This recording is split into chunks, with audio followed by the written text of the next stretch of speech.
4 પુત્રોને જન્મ આપ્યો ને 5 પાંડવની માતા.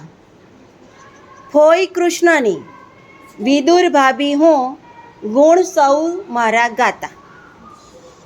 સચિન ના. મધુબાલા ના. અંકુશ ભીમ. ભીમ માતા હોય કોઈને? નવ્યા ના. શિવમ રાધા ના. સચિન રામ ના. માતા છે ને આ તો, એમાં રામ ક્યાંથી આવે માતામાં? શિવાની ગીતા ના. રોહન ના. સુમિત સરસ્વતી ના. મયુર ના. ચાલો ઘરેથી જાણી લાવજો કે 5 પાંડવોમાં કયા એવા માતા હતા જેમને 4 પુત્રો હતા. બરાબર છે.